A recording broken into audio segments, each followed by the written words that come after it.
Welcome to the Do This for Life podcast with OEV of Be Truly Faithful.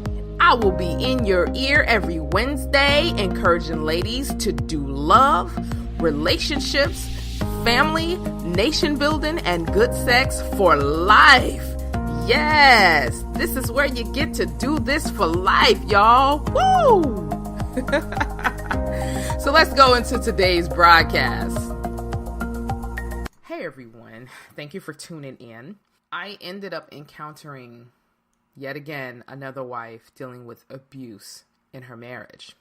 Now listen to me, we have been conditioned to believe that abuse is physical or verbal only, when actually there are many types of abuse. There are more than just one or two, and they are all serious forms of it. There's no type of abuse that's not serious, so they're all serious. And it just really hurts my heart because I know what it's like to endure in marriage. I know what it's like to go through. I know what it's like to deal with a man doing his thing that hurts you, as well as me doing my thing that hurts him. That, like, you know, we act up. And I would say in the past, jack donkeys, to keep from saying the other word. But I know what it's like for us to act jack donkeys in marriage and deal with all the things that comes with marriage. Having two imperfect people enter into a covenant, wanting things their way and whatnot. The thing is, dealing with everyday marriage stuff comes with the territory of being married, but not abuse.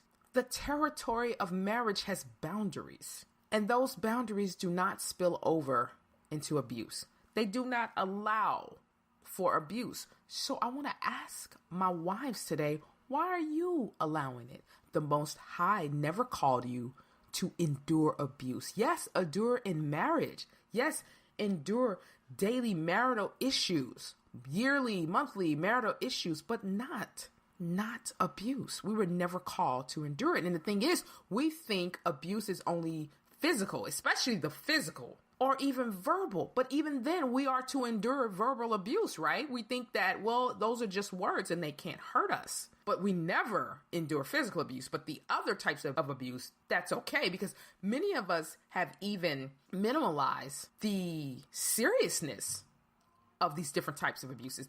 And the way that we've minimized it is by saying that that's what scientists say. That's what doctors are saying. You know, the Bible doesn't speak of these things. The Bible doesn't speak of a lot of things, okay? It doesn't mean these things don't exist. The Bible says nothing about your mental health. Now, people will try to come up with verses to prove their point, but it doesn't really mention mental health. And yet, wives are enduring mental health issues in marriage caused by dealing with the type of man that they're with, or whatever he's doing, whether he's a philanderer, whether he's a narcissist, whether he is an abuser. I'm not sitting here telling women to divorce. Oh, don't be unhappy, child, just get rid of him. I would never do that. And I said it. I've said that before. I'm not encouraging divorce. I don't have the authority to tell any woman to divorce. But I do have the authority to say this that I said last year, and I will continue saying it and will keep doing so. When I talk to a woman who is in a troubled marriage and she's being abused, any type of abuse, I am no longer interested in saving her marriage. I said this before and I'm saying it again. My husband and I used to do ministerial counsel all the time with couples. And our primary goal was, yes, to see how they were doing, to discuss things. But the primary goal was to get them to look at themselves, to work on themselves, to save that marriage. Why? We were in the end, no matter what techniques we used and how we were more in depth of what they were talking about, more in tune with what they were talking about and helping them, at the end of the day, we were just like most in Christianity and ministerial counseling. We want the marriage to last. That would be great, but never at the expense of abuse, okay? So now when I talk to a wife one-on-one about her marriage problems, she wants her marriage to work, I'm interested in empowering, encouraging, equipping her, and uplifting her so that she can do what is best for her when it comes to her marriage. She's going to be equipped, uplifted, empowered, and encouraged to make the best decision. I'm not telling her to end her marriage. I'm dealing with her mentality, her life. That's what I'm dealing with. So I want to very quickly, go over the different types of abuse that many of us don't even know about in marriage. So once again, I encountered a wife. I actually know this wife personally. And she has literally been dealing with the same things in her marriage for years. In the beginning, I was about saving her marriage, staying married and for the children. They have several children together. And I'm just like, this will be the best thing. Yet she continued to suffer. So, and in the beginning, from what we saw, we were just encouraging. We wasn't doing any like big time counseling with her. Just like, if a friend chats with you and you're like, oh, okay, well, this is what I think, based on what I was being told. But again, my goal was always to help a woman to stay married. I literally thought at one time that was like the best thing. Not staying in an abusive marriage, by the way. I've always spoke out about abuse. But I mean, from what she said, I was like, okay, that's everyday marital things. But I think now that time has passed and we've grown, evolved, and got a bit wiser, I think even in the way she would explain things to me, it wasn't seen on her end from abuse, and neither was it seen on my end. So like sometimes we don't, that goes to show sometimes we as wives don't even realize what's going on. That's why it's good to have, a support system so they can help you with that. So sometimes we just don't know. Sometimes we miss it. So now here we are. Now when I'm listening to the story, I'm like, oh, wait, do you think you're being abused? And when they begin to share, I said, okay, well, define it for me. What's going on? Tell me some things that are happening. And then as a ministerial counselor who relies on evidence, facts, stories, I do many things from a biblical perspective, but I also take so many factors and things into consideration. I do not just use the Bible only. I think that would be a gross mistake to use the Bible only, because the Bible does not go into detail in a lot of the issues that we deal with when it comes to abuse.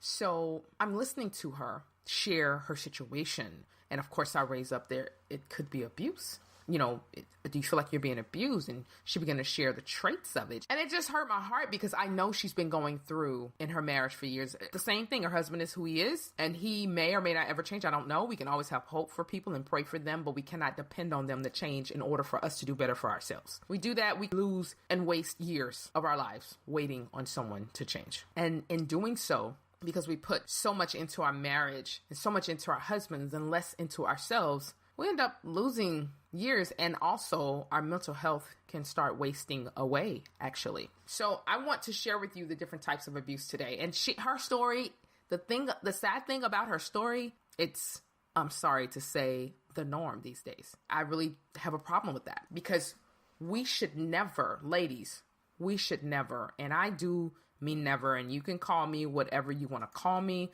for saying this, but I'm going to say it. We should never let our mental health go, our health go for marriage. And if we've done that, then we need to work to get healthy.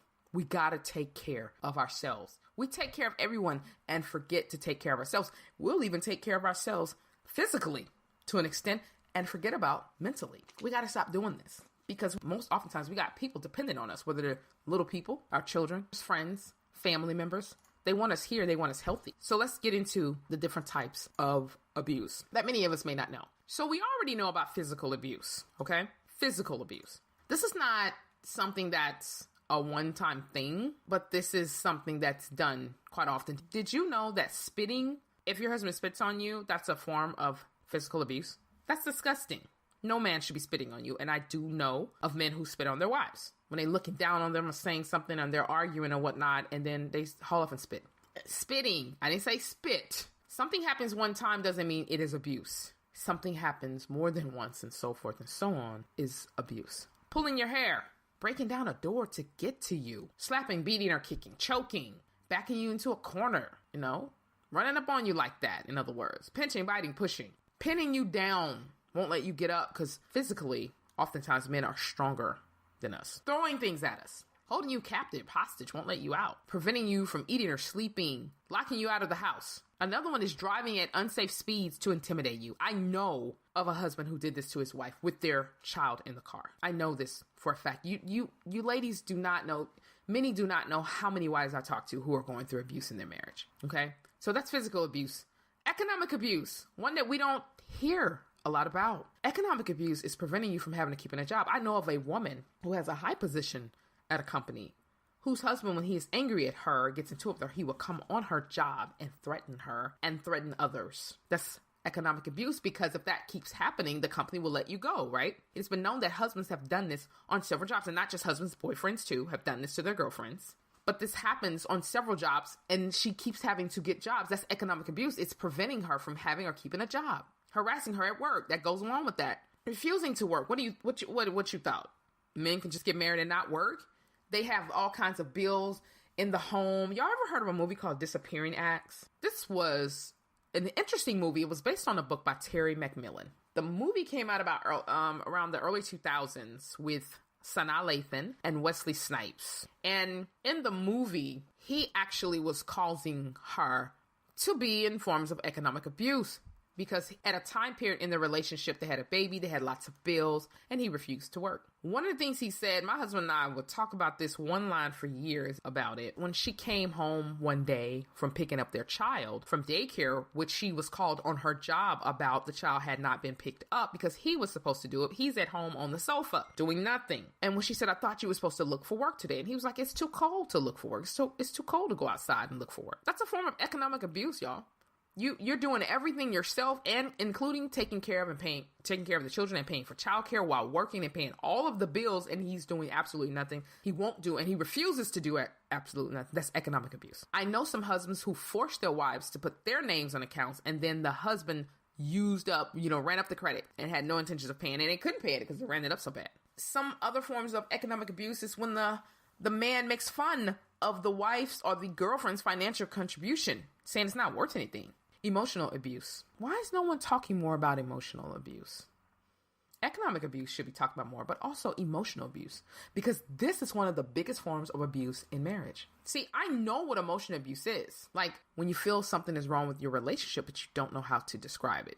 When you feel that your mate controls your life. When you feel that your mate does not value your thoughts or feelings. When you feel that your mate would do anything to win an argument, such as put you down, threaten, or intimidate you. When your mate gets angry and jealous if you talk to someone else, anyone else, especially of the opposite sex, and you're constantly accused of having affairs. It's when you feel you can't do anything right in your mate's eyes, and you have to account for every moment of your time. These are parts of emotional abuse. We already know about verbal abuse, when you're being degraded in front of others, like friends and family, when they tell hurtful jokes despite your requests to stop, taking your statements out of context, name calling, yelling, insulting, criticizing, blaming, also questioning your sanity. Okay.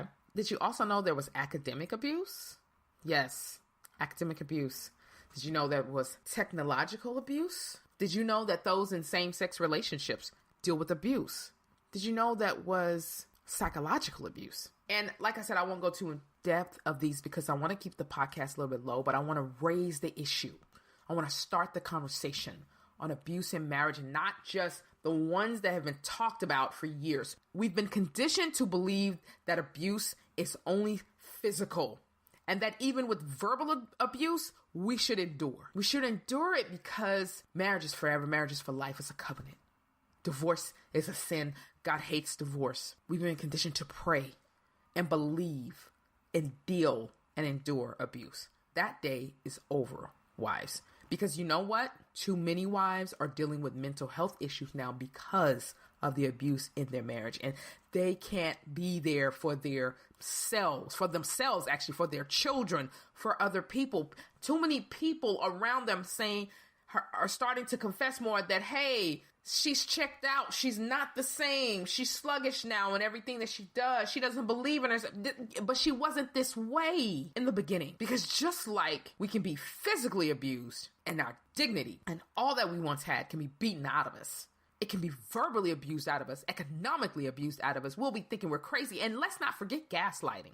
We don't even talk as much about these things as we need to. Gaslighting and I'm not going to, again, I know I mentioned some other forms of abuse and didn't go into them, but gaslighting is basically when everything you're doing is being questioned and you begin to question yourself. Is it even true? Have y'all seen this movie Fight Plan with Jodie Foster? It came out mid 2000s to 2005, 6, something like that. They tried to gaslight this woman. That's what no one said it was gaslighting them, but they tried to gaslight this woman about her child. I'm not going to tell the movie. I like bringing up movies to give y'all an idea. and give y'all an example of something, but I hate telling it because then you go to the movie knowing what to expect. But basically, if you don't know, that there was a stage play back in like the 30s, I believe it was the late 30s, and it was actually called Gaslight. And in that play, it was where a husband attempted to drive his wife crazy by dimming the lights. And at the time, their lights were powered by gas, okay, in their home. So he was trying to drive his wife crazy by dimming the lights in their home, and then he denies that the light changed when his wife would point it out. It's actually an effective form of emotional abuse. And what it does is it causes the woman to question her own feelings and instincts and sanity. And so when she does that, it gives the abuser a lot of power. Because we know that abuse is about power and control, right? Always remember this. Abuse is not much about anything else but power and control. And men like power. Listen, let me tell you really quick about men loving power. It's nothing wrong with a man loving power. It's what he does with the power. See, I have a husband that uses his power to influence righteousness in the lives of his wife and children.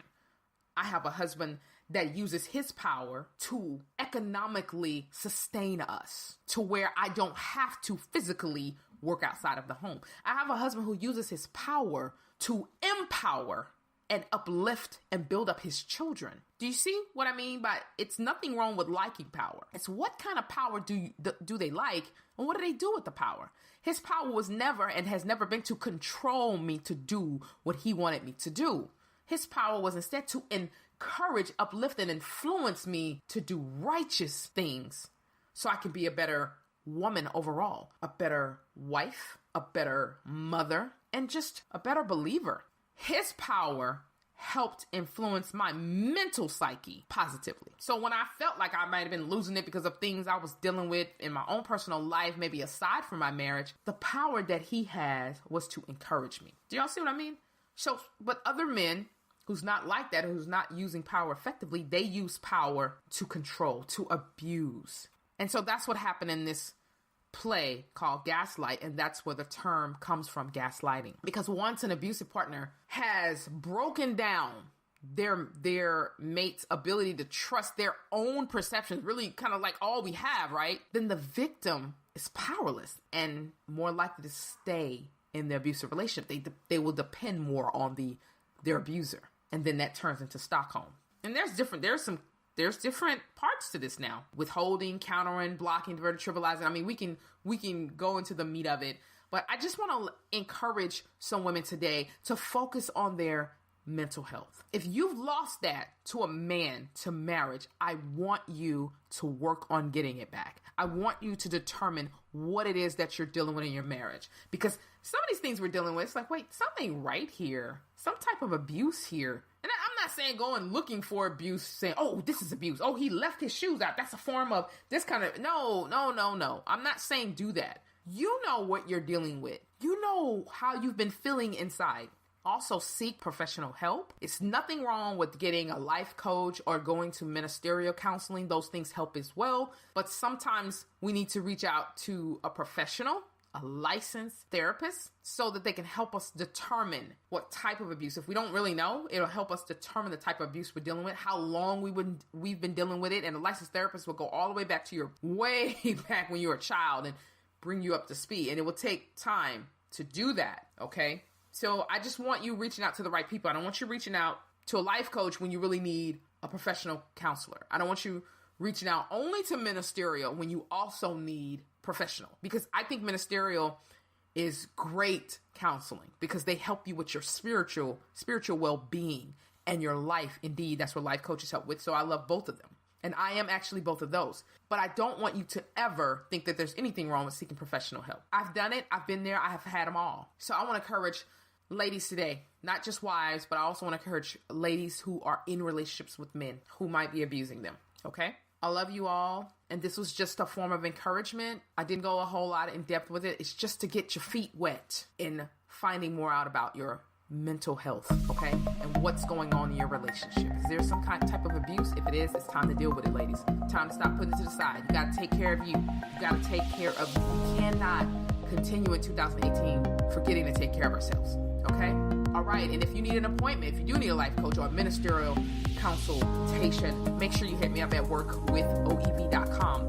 Been Sound. Thank you so much for the music again. Y'all, it's been another podcast, and I'm so grateful for y'all sticking with me. Y'all have been showing out in numbers, and I really appreciate that. Thank you. Please don't forget to share this with someone who needs to hear this. You know the people in your life who are going through. You know some people who need to hear this. So share the podcast. Again, if you need me to do a one-on-one, work with oeb.com. All right, and I'll be in your ear next Wednesday. Don't miss it. Much love.